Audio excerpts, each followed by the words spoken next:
사람들이 자랑하는 그 무엇을 가지고 있습니다. 어떤 사람들은 육체의 힘을 자랑하고 있습니다. 그러나 황소가 그들보다 더 힘이 셀 것입니다. 어떤 사람들은 아름다움을 자랑합니다. 그러나 들의 꽃이 그들보다 더 아름답습니다. 성도 여러분들은 무엇을 자랑하십니까? 바울은 갈라디아서 6장 4절에서 그러나 내게는 우리 주 예수 그리스도의 십자가 외에 결코 자랑할 것이 없으니 이렇게 말하고 있습니다. 우리 주 예수 그리스도의 십자가만을 자랑한다고 바울은 말하고 있는 것입니다. 왜 바울은 십자가만을 자랑하게 되었을까요? 하나님의 아들이 인류를 구원하기 위하여 십자가에 달려 돌아가셨다는 이 소식, 이 복된 소식이 성도들의 찬양을 받으시기에 마땅하기 때문에 바울은 바로 이 십자가만을 자랑하는 것입니다. 사도 바울은 이 십자가를 정복자 네로 앞에서도 떨지 않고 자랑했습니다. 헬라인이나 유대인이나 로마인이나 이방인이나 자유자나 종이거나 누구 앞에서도 이 그리스도의 복음을 부끄럽지 않게 여기지 않으며 바울은 십자가를 자랑했던 것입니다. 그리고 그는 십자가를 자랑함으로 말미암아 다른 사람들을 화나게 했습니다. 십자가를 자랑하면 사람들이 화를 냅니다. 바울은 명예를 얻기 위하여 자랑한 것이 아닙니다.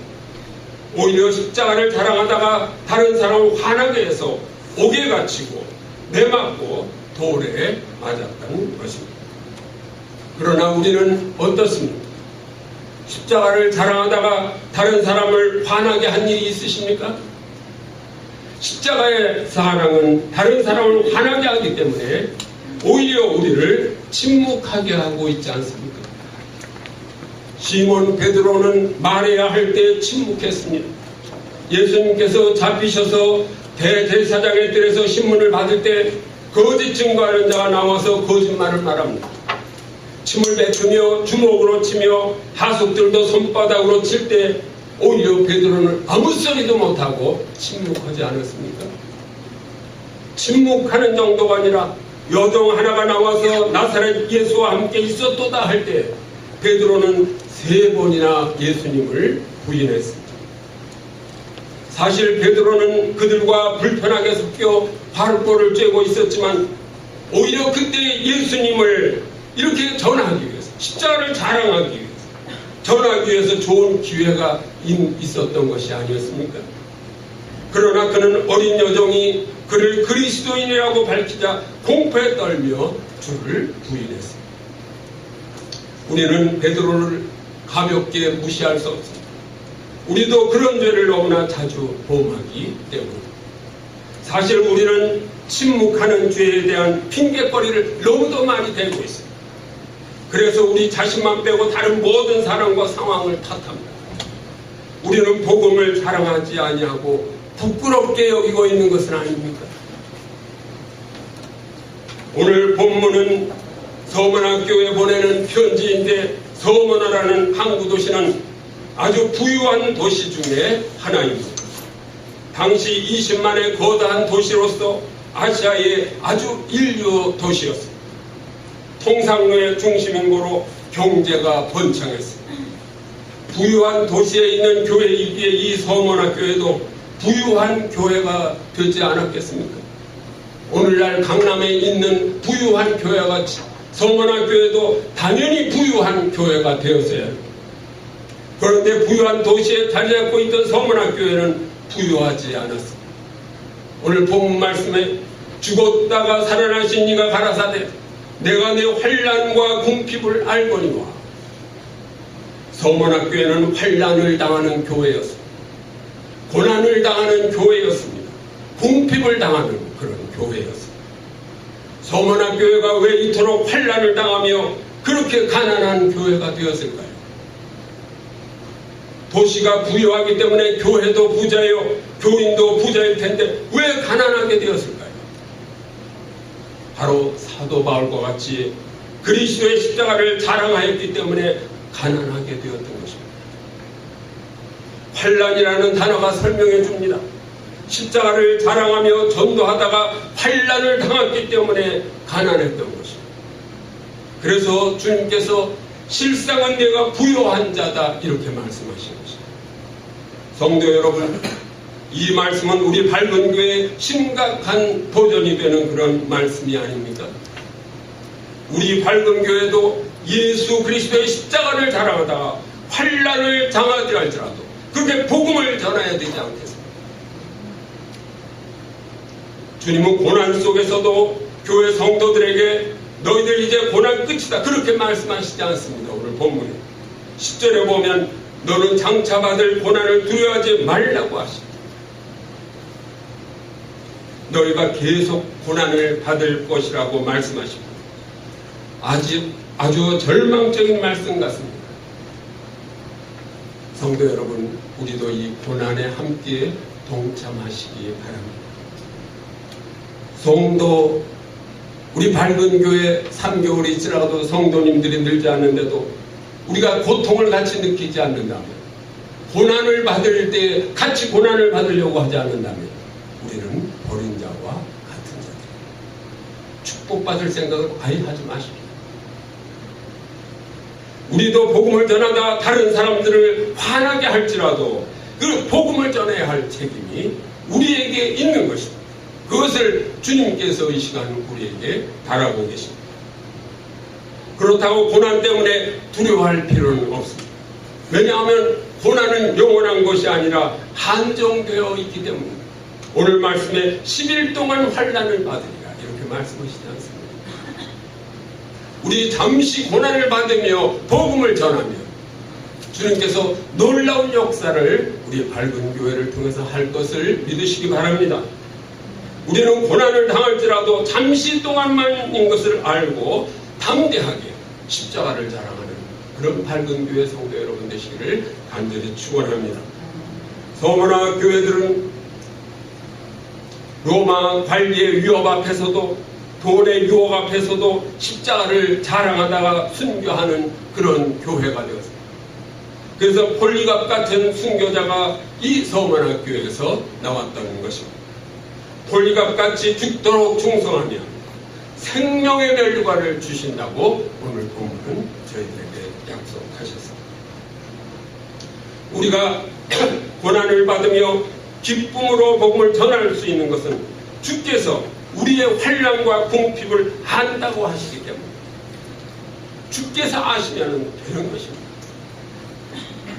주님은 우리의 고통을 아십니다. 그렇기 때문에 우리는 위로를 받을 수 있는 것입니다. 우리의 연약함을 아시는 이가 말씀하십니다. 그럼에도 죽도록 충성하라.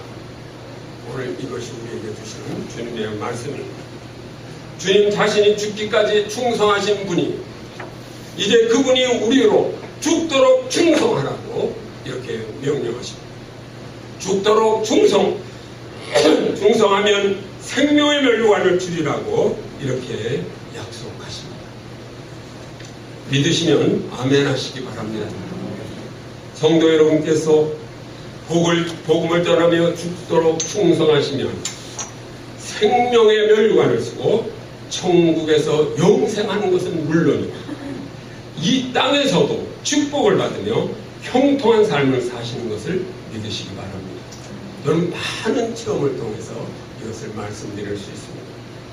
마가복음 10장 28절에 보면요, 베드로가 여자와 이르되 보소서 우리가 모든 것을 버리고 주를 따랐나이다 이렇게 말합니다. 베드로는 자기의 모든 것을 주님께 투자했다는 것. 그리고 베드로는 그의 모든 생을 주님께 걸었습니다. 말하자면 벤처 인생을 살기로 작정한 것입니다.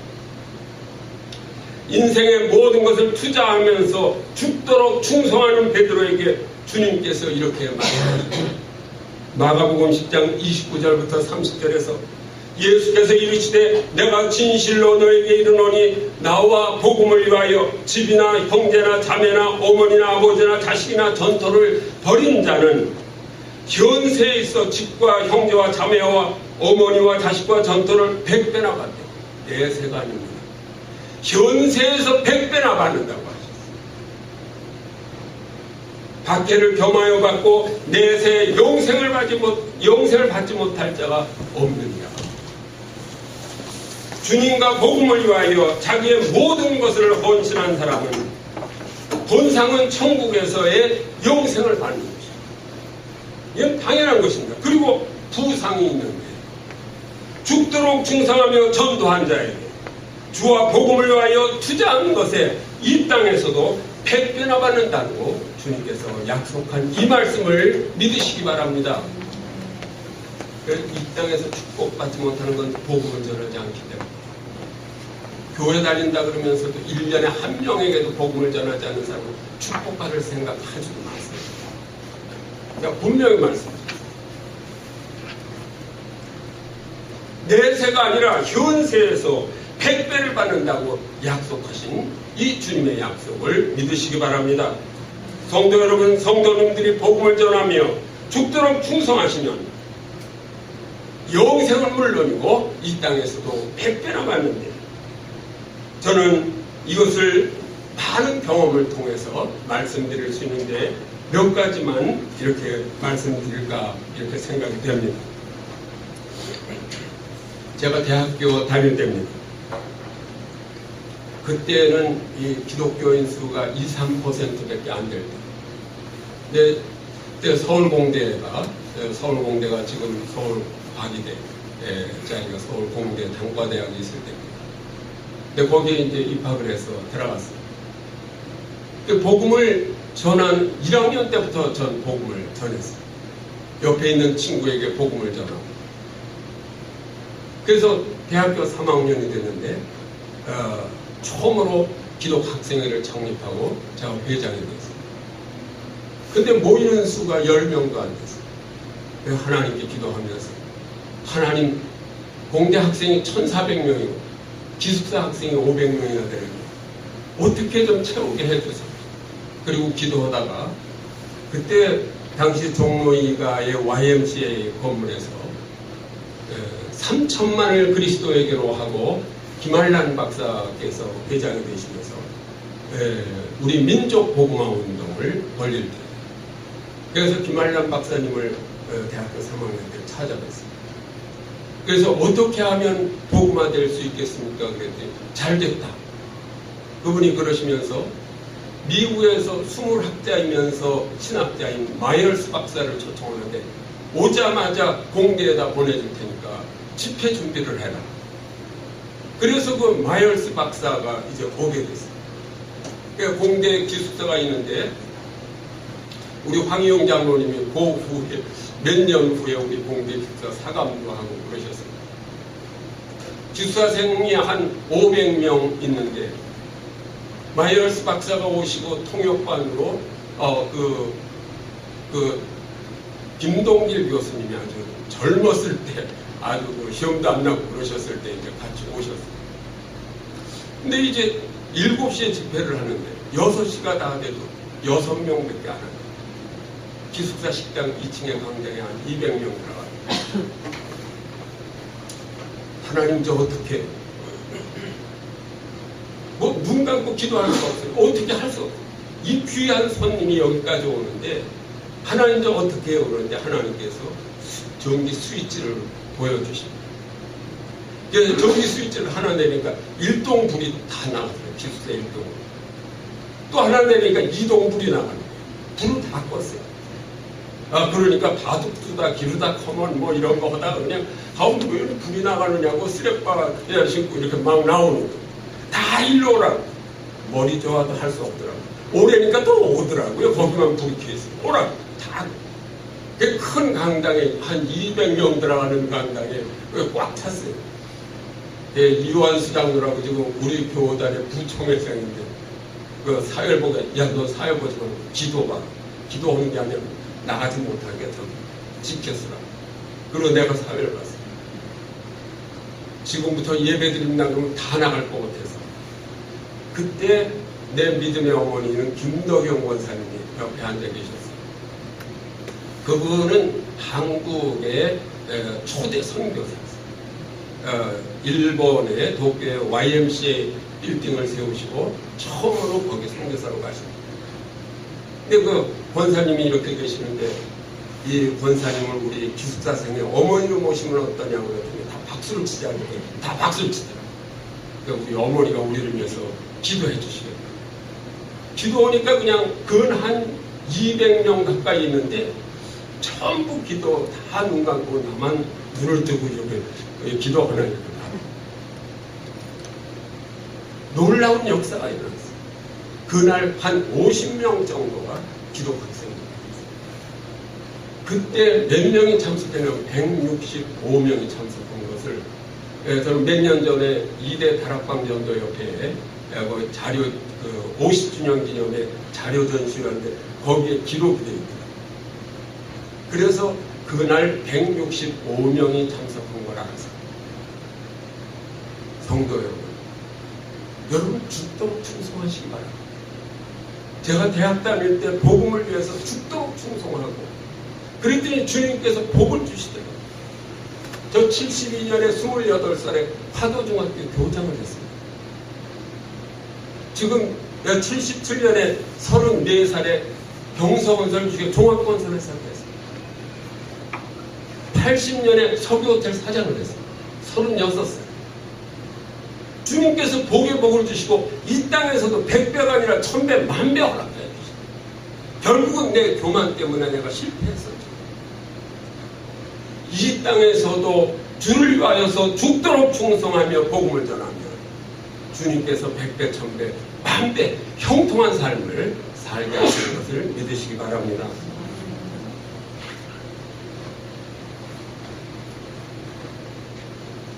성도 여러분들께서 참으로 오늘 주님께서 주시는 말씀대로 죽도록 충성하면서 십자가를 자랑하면서 핍박을 당하며 이 땅에서도 100배, 1000배, 10,000배로 갚아주시고 천국에서도 참으로 생명의 면류관을 씌워주시면서 주님 곁에 앉게 하신다고 오늘 본문은 말씀하고 있는 것입니다. 여러분들이 이렇게 충성하시며 우리의 밝은 교회도 사도행전의 역사를 이루게 하실 것을 믿으시기 바랍니다.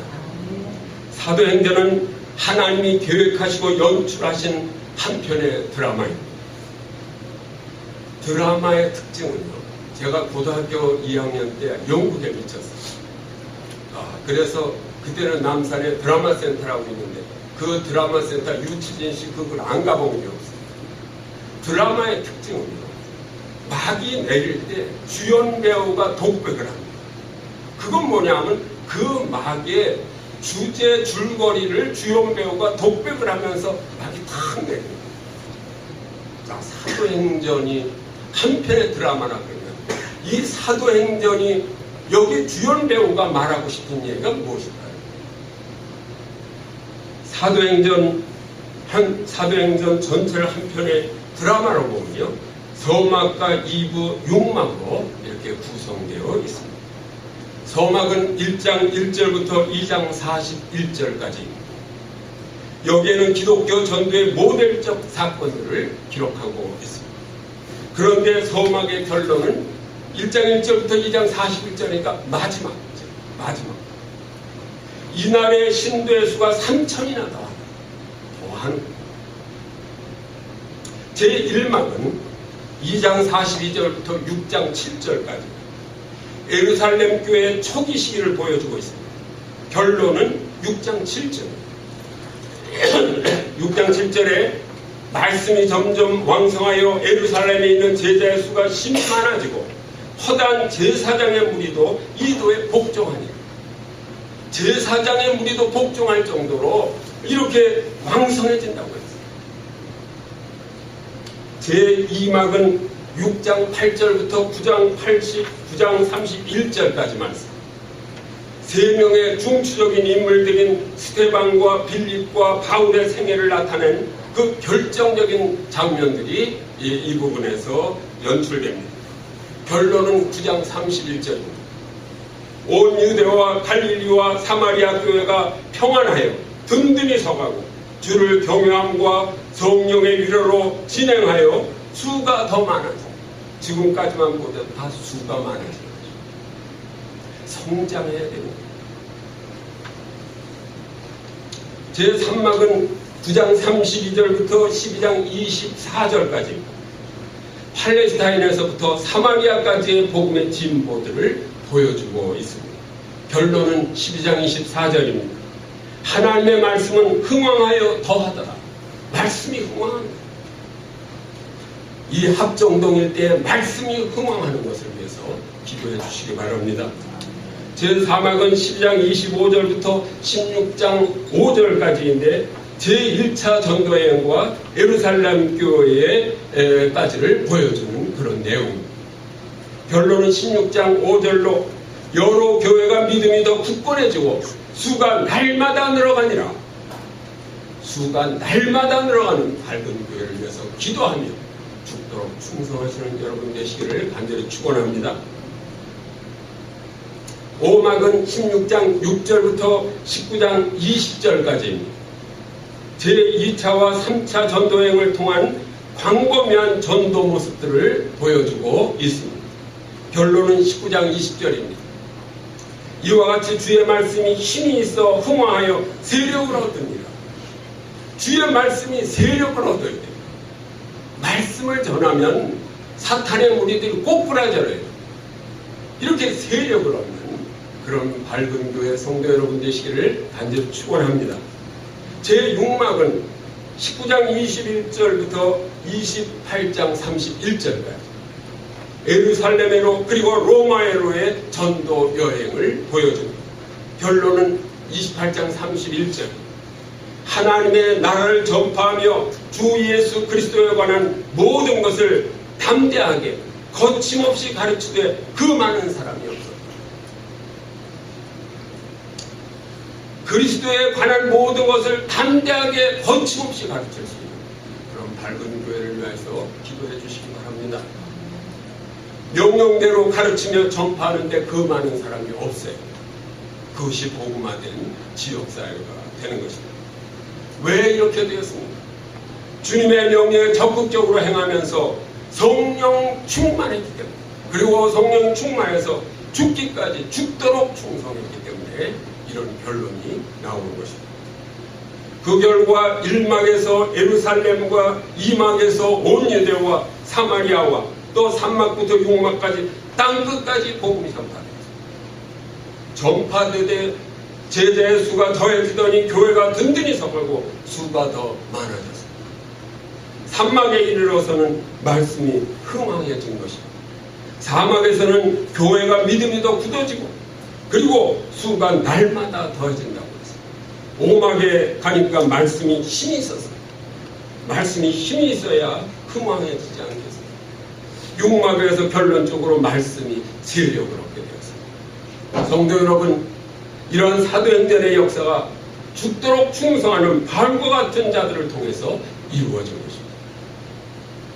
이 적극적이고 성령 충만하고 충성된 증인들에 의해서 초대교회에서 로마까지 얼마 걸리지 않았습니다. 30년 만에 그때 당시에는 스페인을 땅끝이라는데 거기까지 복음이 전파된 것입니다. 몇몇에 의해서 많은 사람이 아닙니다.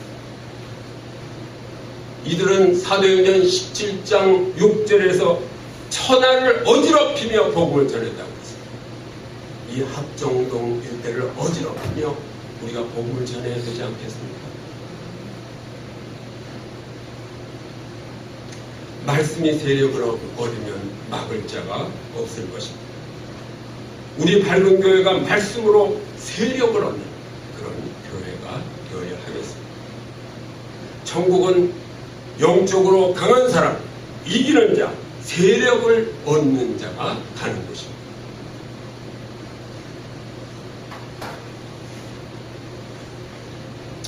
오늘 계시록 본문 말씀 있는 2장부터 3장에는요 아시아 7교회 보내는 그런 말씀입니다. 그런데 이 말씀은 당대의 7교회만 국한한 것이 아닙니다. 각 교회 마지막 문장을 보면요 성령이 교회들에게 하시는 말씀이라고 했어요. 예를 들어 서문학 교회, 그러면 서문학 교회에게 아니라 교회들에게 그러니까 모든 교회들에게 하시는 말씀입니다. 이 편지는 오늘날 모든 교회들에게 하시는 말씀입니다. 어떤 말씀이 주된 말씀인가 잘 보시다. 그 교회들에게 하시는 말씀이 그 문장에 공통점이 있습니다. 일곱 교회에 주시는 그 문장의 공통점이 무엇입니까? 첫째, 에베소 교회 2장 7절에서 귀 있는 자는 성령이 교회들에게 하시는 말씀을 들을지어다. 이기는 그에게는 내가 하나님의 낙원에 있는 생명나무의 열매를 주어 먹게 하리라. 이기는 자예요. 교회들에게 분명히 말씀합니다. 이기지 않으면 생명나무의 열매를 주어 먹지 못하고. 두 번째, 서문학교에 오늘 본 말씀 보면 마지막 2장 11절에 보면 이기는 자는 둘째 사망의 해를 받지 아니하고 영생을 얻게 하십니다. 셋째, 버가마교회 2장 17절에 보면 이기는 그에게는 내가 감추었던 만나를 주고 또 힘들을 줄 터인데 그 돌 위에 새 이름으로 기록된 것이 있습니다. 이기는 자. 네 번째, 두아디라 교회 2장 26절 이기는 자와 끝까지 내 일을 지키는 그에게 만국을 다스리는 권세를 주니 이기는 자에게. 다섯 번째, 사대교회 3장 5절입니다. 이기는 자는 이와 같이 흰옷을 입을 것이요 내가 그 이름을 생명책에서 결코 지우지 아니하고. 이겨야 합니다. 죽도록 충성해서 이기지 않으면 우리는 천국의 백성이 될 수 없는 것입니다. 대충 교회나 왔다 갔다 해가지고는 절대 천국 백성이 될 수 없는 것 분명히 아시기 바랍니다. 여섯 번째, 빌라델피아 교회도 3장 12절에 보십시오. 이기는 자는 내 하나님 성전의 기둥이 되게 하리라. 일곱 번째, 라우디아 교회 3장 21절에 이기는 그에게는 내가 내 보좌에 함께 하여 주기를 내가 이기고 아버지 보좌에 함께 앉는 것과 같이 하리라. 성도 여러분, 천하를 어지럽히며 십자가를 자랑하는 그런 성도 여러분 되시기를 간절히 축원합니다. 그래서 죽도록 충성한 모든 성도님들에게 이기는 자, 넌 이기는 자야 하는 그런 칭찬을 받으시는 거예요. 그래서 천국에서 예수님 옆에 앉히신다고 하셨어요.